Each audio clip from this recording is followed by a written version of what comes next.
Donc, quelques mois se déroule en Côte d'Ivoire la 7e élection présidentielle de l'histoire du pays. Le scrutin d'octobre 2025 s'annonce décisif et dans le contexte de confrontation géopolitique au niveau de la sous-région ouest-africaine, l'on peut craindre une immixtion d'influences étrangères, dont celle de la Russie qui se fait de plus en plus agressive. Côte d'Ivoire, l'ombre de Moscou dans la présidentielle de 2025. J'ai l'honneur de recevoir pour en parler dans ce numéro de Devoir de vérité deux invités, Alafé Wakili, journaliste et patron du groupe L'Intelligent d'Abidjan, et Michel Betta, directeur général du quotidien Le Bélier. Chers consultants, bonsoir. Bonsoir ou bon après-midi par rapport au décalage pour moi. Absolument. Il faut rappeler que vous êtes aux États-Unis depuis l'élection présidentielle que vous avez suivie donc en direct de Washington sur les lieux. Déjà, racontez-nous en quelques secondes quelle a été l'atmosphère, l'ambiance qui a prévalu sur place durant cette période électorale. Alafé Wakili. Oui, une ambiance apaisée, les gens ont voté librement, il n'y a pas eu de violence. Quand je venais, il y avait peut-être des gens hors du pays, hors de l'Amérique qui étaient stressés, angoissés. Il y en a qui me demandaient je venais chercher quoi. Mais finalement, vous voyez que tout s'est bien passé. Et, il y a une alternance qui se fera, la transition se prépare. Et puis, chacun se dit, bon, on attend les élections de mi-terme dans 2 ans ou dans 4 ans pour faire une sorte de match retour. C'est ça la leçon à tirer, c'est la démocratie, quoi. Une élection, c'est pas la guerre. On n'est pas content, mais on accepte sa défaite, on concède et puis la vie continue. Michel Betta, certainement un exemple pour nos pays africains, notamment pour la Côte d'Ivoire, qui dans moins de 12 mois maintenant s'apprête à vivre sa 7e élection présidentielle. Oui, un exemple en termes de démocratie, la voix des populations des Américains s'est exprimée. C'est ce qu'on souhaite pour tous les peuples, que lorsque ceux-ci partent à des élections, que ce soit le résultat des urnes qui soit effectivement proclamé. Donc, on peut dire, à ce niveau, on peut parler d'exemple, mais au niveau des choix, c'est le choix des Américains, c'est celui-là qui s'est exprimé. Et vraiment, moi, je pense que c'est ce qu'on souhaite qu'il soit fait partout dans le monde, en termes de démocratie. Même si je ne suis pas résultat, et que je me dis que même si je suis pas satisfait du résultat, satisfait en termes de peut-être que c'était pas mon choix, c'était le choix de l'autre, ben, il faut que tout le monde l'accepte et veuille vraiment voir les voix des populations, les bulletins le bulletin de vote vraiment être s'exprimer réellement et non pas manipuler. Voilà, c'est ça un peu. C'est très bien. Alors, je disais justement que aux États-Unis, on a également parlé d'immixtion étrangère, notamment en raison de la proximité entre Donald Trump, désormais réélu président, et le chef de l'État russe. On parle également de proximité entre le président russe, toujours le Kremlin, et certains hommes politiques ivoiriens en Côte d'Ivoire. Il est justement important de décrypter en quelques minutes les relents géopolitiques de ceux qui aspirent à gouverner la Côte d'Ivoire en 2025. On a notamment, disons, trois grandes figures qui sortent, qui émergent. On a Tidjane Thiam du PDC RDA. On a probablement le président sortant, Alassane Ouattara, qui n'a pas encore déclaré sa candidature, mais qui pourrait éventuellement être candidat. Rien ne l'en empêche. On a également de l'autre côté, Laurent Gbagbo, le président du PPACI, qui fait partie des prétendants les plus sérieux à la magistrature suprême en Côte d'Ivoire dans moins de 12 mois maintenant. Alors concrètement, Alafé Ouattili, je vous redonne la parole tout de suite avant de prendre justement l'avis de votre confrère Michel Betta sur le sujet. Est-ce que ces différents candidats-là ont des profils qui se rattachent en quelque sorte à certains groupes d'influence étrangers? Bon, non. Bon, voyez-vous, en 2010, il y a des gens qui ont été présentés comme des candidats de l'étranger. Bon, pendant la campagne, ça peut se faire, mais comme aussi vous avez vu, Trump a des bons rapports avec Poutine et la Russie. mais il n'a pas été considéré comme étant un agent étranger ou un candidat de Poutine et de l'étranger qui, lorsqu'il va gagner, va brader le pays et le vendre à la Russie.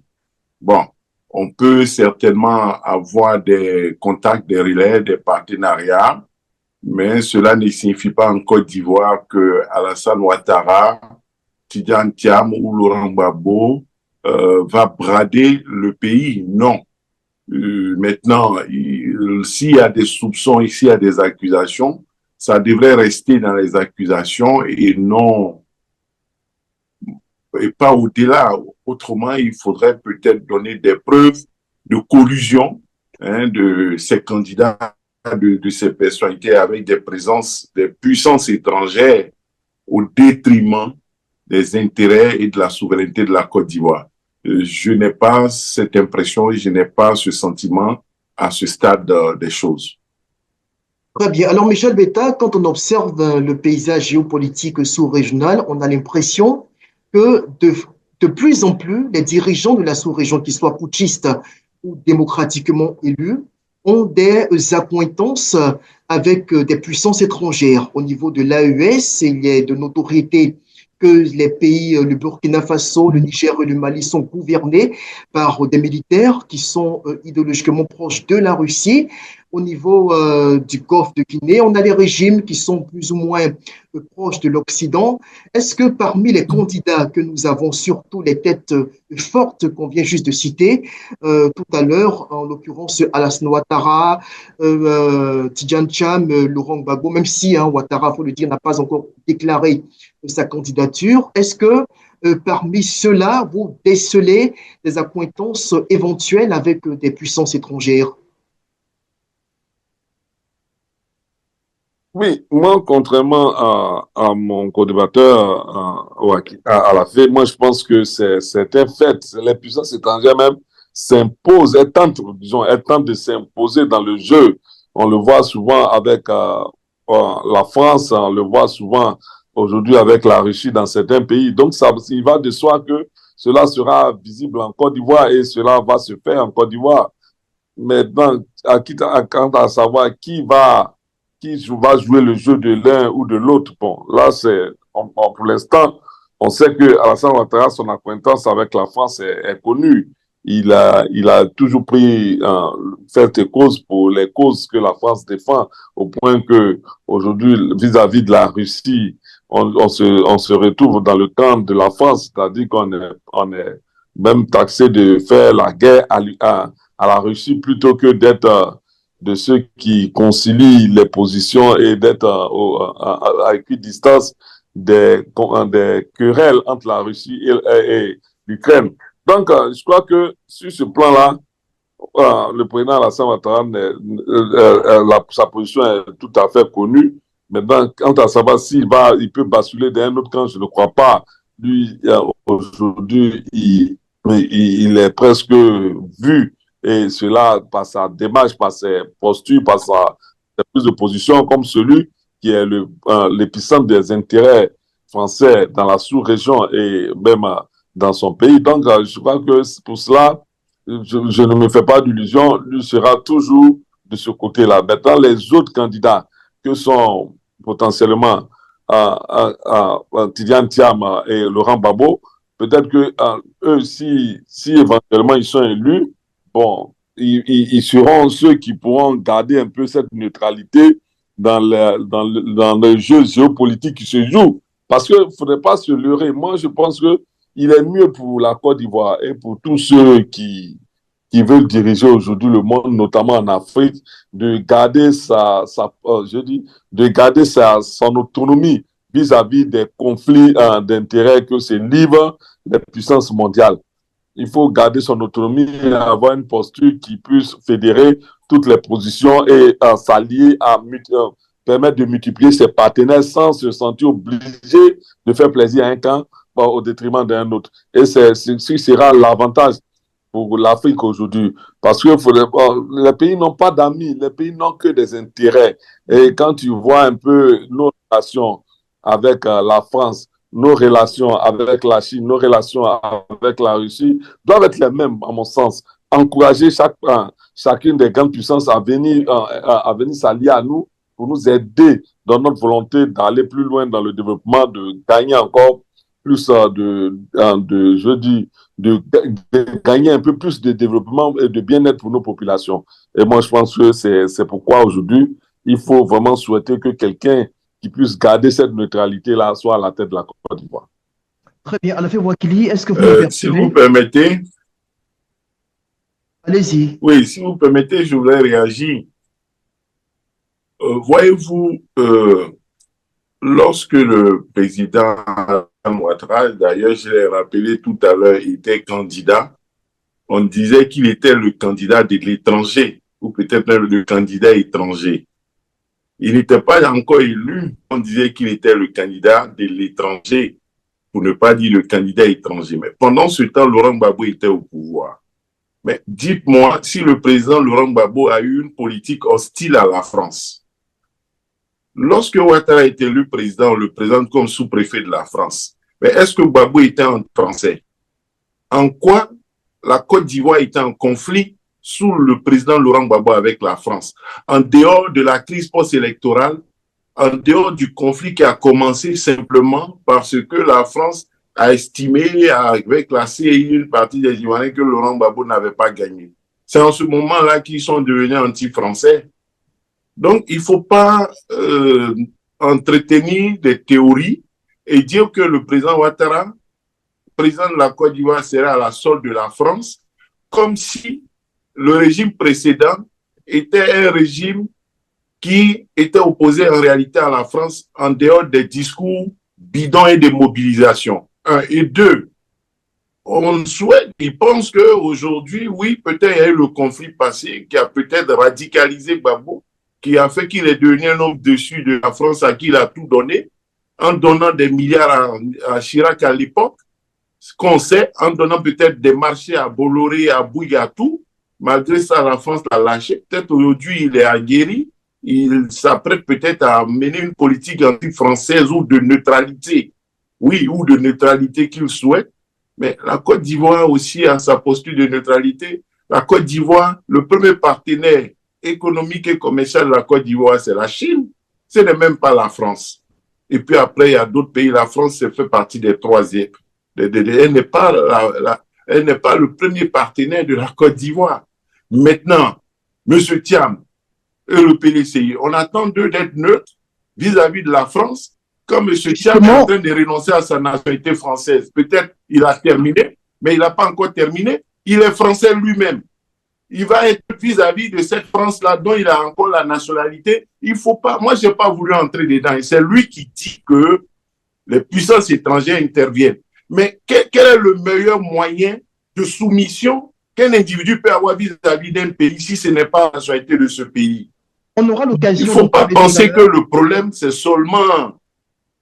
Il ne faut pas penser que le problème, c'est seulement Ouattara. Tout le monde, tous les présidents de Côte d'Ivoire. La Côte d'Ivoire est un pays particulier où Feu Moyen était dans le gouvernement français, mais en même temps, il a donné l'indépendance à ce pays, il a donné la souveraineté à la Côte d'Ivoire, il a développé la Côte d'Ivoire en essayant de tirer profit des opportunités avec la France, tout en développant un nationalisme économique et politique et en renforçant la souveraineté de notre pays en développant le pays. Il n'a pas été un vassal de la France, même s'il fut un France-africain, s'il fut un ami de la France, il a quand même créé cette fierté, cette nation-là, et il faut le lui reconnaître. On n'est pas obligé d'être dans des conflits, puisque les pays qui ont choisi la voie de la confrontation n'ont vraiment pas grand-chose, ne peuvent pas faire en sorte que la Côte d'Ivoire regrette la voie qu'elle a choisie.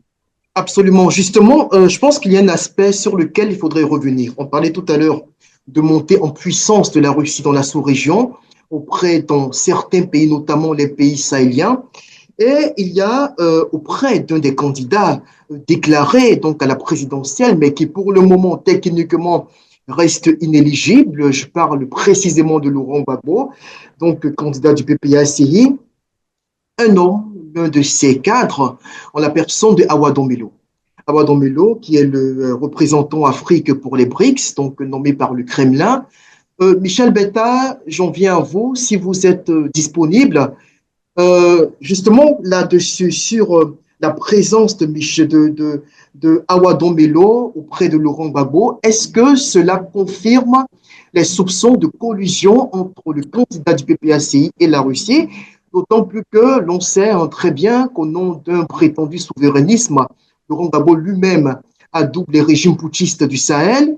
On le voit également prendre des positions généralement très pro-russes et Awa Dombello à ses côtés, qui est promu qui est pratiquement le monsieur Kremlin en Afrique. Est-ce que cela peut confirmer donc les collusions de rapprochement entre le camp Gbagbo et la Russie? Pourquoi pas? Avant le cas du PPACI, et je crois qu'au sein de ce parti-là, il y a plusieurs autres cadres. Il y a des cadres qui sont proches de la France, il y a des cadres qui sont proches des États-Unis, parce qu'il n'a pas encore dévoilé tous ses acquaintances. Mais aujourd'hui, la posture d'Awa Dombello se comprend aisément, et je pense que c'est dans l'intérêt de ce parti-là de développer ce type de partenariat-là et de relations pour le bien-être de sa gouvernance si éventuellement ils arrivent au pouvoir.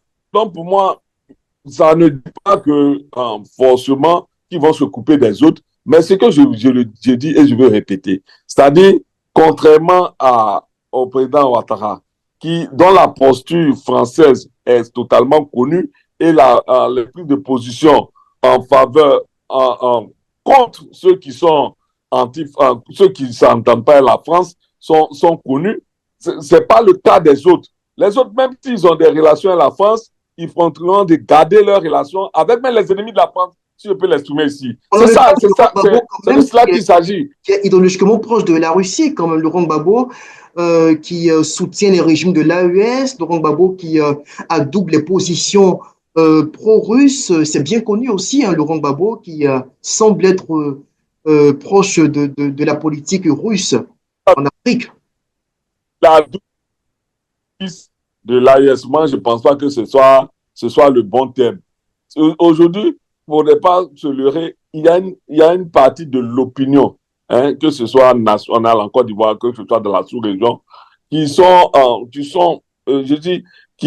même s'ils ne cautionnent pas, hein, les coups d'État, admettre quand même que devant l'hégémonie de la France dans la sous-région, il faut que des personnes, ils sont d'accord que des personnes s'élèvent pour dire ça suffit un moment, ça suffit. Et l'AES représente un peu ces puissances qui disent à la France, bon, vous n'allez pas continuer de nous dicter vos lois, vous n'allez pas continuer de nous dicter vos valeurs, mais nous aussi, nous pouvons avoir d'autres valeurs et qui peuvent nous aider aussi à avancer sans vous. Et ça, c'est pas vraiment le débat, monsieur Peta.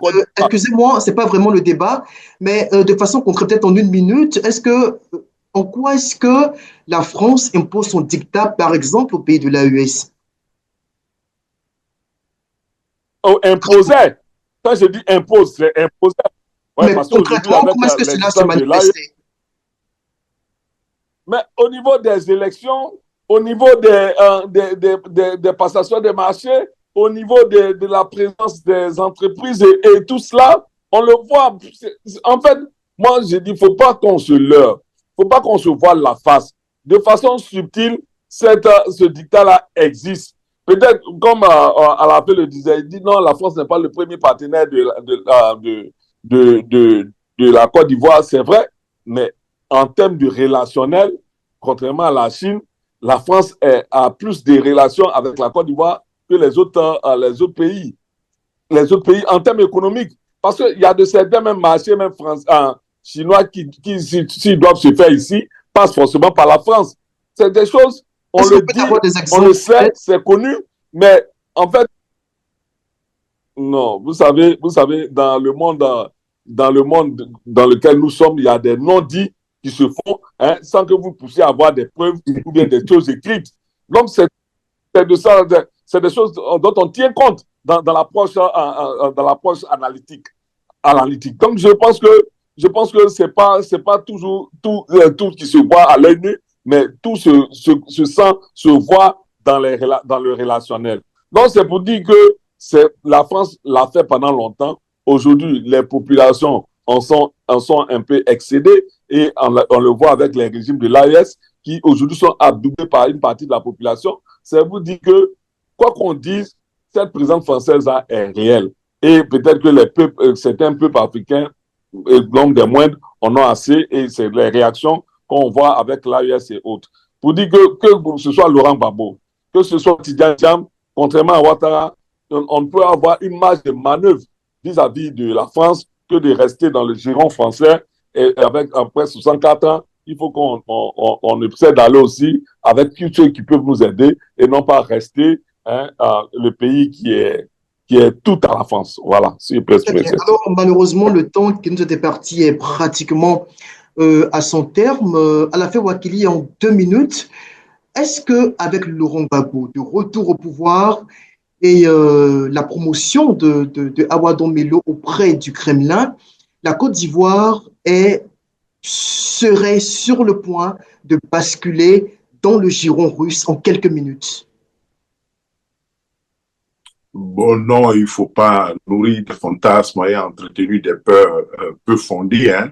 De toutes les façons, quel est le degré d'influence même d'Awadon Melo auprès de Laurent Gbagbo? Bon, c'est normal qu'il se vende lui aussi, c'est normal qu'il se donne une posture, une statue. Mais quel est son degré, son impact, son influence sur le PPACI auprès de Laurent Gbagbo? Ça, c'est un. Maintenant, de deux, quel est son ancrage réel même à Moscou? Quel est son ancrage réel? Qu'est-ce que ça peut bien faire? Non, moi, je ne fais pas partie des personnes inquiètes et des alarmistes. Ça, c'est un. Maintenant, de deux, je veux donner un exemple. J'ai un ami qui était content de la victoire de Donald Trump. Et puis, il dit, ben, j'espère que cette démocratie célébrée, cette démocratie qu'on a vue, va arriver partout en Afrique. Mais en même temps, il dit non, nos pays africains sont fragiles. C'est un soutien AES. Non, nos pays africains sont fragiles, on ne peut pas faire comme les Américains. Donc, c'est à cela que qu'on a eu droit tout à l'heure. On applaudit Trump, on applaudit la démocratie américaine, mais après, on dit non, comme il y a la France, nous, on peut faire le coup d'État parce qu'il y a la France, nous, on est AES, parce qu'il y a la France, parce qu'il faut faire ceci, parce qu'il faut faire cela. Maintenant, notre neutralité diplomatique, ça ne doit pas être seulement vis-à-vis de la France, ça doit être aussi vis-à-vis de la Russie. Une neutralité, est-ce qu'il y a cette neutralité diplomatique vis-à-vis de la Russie? Voici des gens qui demandent d'être neutres vis-à-vis de la France, mais qui veulent être soumis à la Russie, qui sont soumis à la Chine. Il y a un problème. Et puis, pour terminer, la position de la Côte d'Ivoire, quand on sort de la France, quelle est la position de la Côte d'Ivoire sur des notions, sur des situations comme la crise en Israël? Si on dit qu'on défend la France dans tout, mais sur la crise en Israël, quelle est notre position? Quelle est la position du PDCI de Thiam? Quelle est la position de Gbagbo et du PPACI sur Israël? Quelle est la position de Gbagbo, de Thiam sur Palestine, sur l'Iran, sur le Liban, sur la question de Taïwan, sur le Sahara occidental pour le Maroc? L'Algérie dit non. Mais il n'y a pas que la relation avec la France. Il n'y a pas que la crise en Ukraine. Il y a beaucoup de sujets sur lesquels il faut se prononcer. Donc, on attend de connaître leur position sur tous ces conflits-là et puis voir en quoi souvent ce sera différent de la position de la France, par exemple. Parce que vous voyez, en Israël, la position que la France a. Mais les pays musulmans seraient peut-être contents de savoir qu'il ne faut pas soutenir bêtement Israël, entre guillemets, comme les Américains le font. Mais on aimerait entendre justement le PDCI, le PPACI et les autres partis pour voir quelle va être leur position par rapport à cette position qui serait celle du président Alassane Ouattara. Et il faut arrêter de tout voir sous le prisme d'être pour ou contre la France parce qu'il n'y a pas que ce type de conflit-là. Il y a beaucoup d'autres enjeux dans le monde et il est important d'arrêter de faire cette fixation sur la France. Très bien, Michel Betta, pour conclure, est-ce que finalement la Côte d'Ivoire ne pourra pas échapper à cette confrontation des blocs? Au nord de nos frontières, il y a une présence avérée de la Russie qui tente d'étendre une sorte de sphère d'influence à partir du Sahel. Tantôt que j'ai suivi un peu un entretien de l'ambassadeur de Russie en Côte d'Ivoire avec des journalistes Et il a dit clairement, hein, peut-être que je ne dirais pas c'est au micro, hors micro, mais qu'ils ne vont pas jouer les seconds rôles comme ils l'ont toujours fait en laissant la France, hein, je dis la France, contrôler hein, les relations internationales ou bien influencer les relations internationales dans certains pays, notamment de la sous-région et même la Côte d'Ivoire. Donc, la Russie va jouer son rôle, vouloir avoir un partenariat privilégié en termes de relations diplomatiques, relations politiques, relations militaires avec celui qui sera à la tête de la Côte d'Ivoire. Mais moi, je dis, aujourd'hui, si c'est un président autre que Ouattara qui est là, je pense que ces relations-là pourront se faire dans l'intérêt de la Côte d'Ivoire entièrement. Parce qu'aujourd'hui, Ouattara, lui, on connaît sa posture, c'est sa lignée sur les positions de la France vis-à-vis de la Russie. Donc, si la Est-ce qu'il Russie devrait doit donner... peut-être cautionner l'agression de la Russie contre l'Ukraine ou cautionner peut-être les régimes putschistes qui enchaînent les coups d'État dans le Sahel?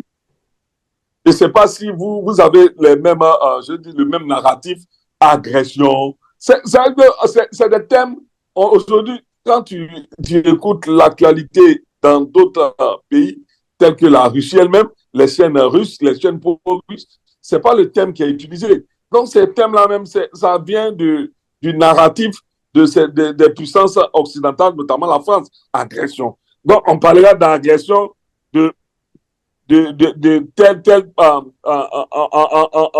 Israël, on parlait d'agression de qui?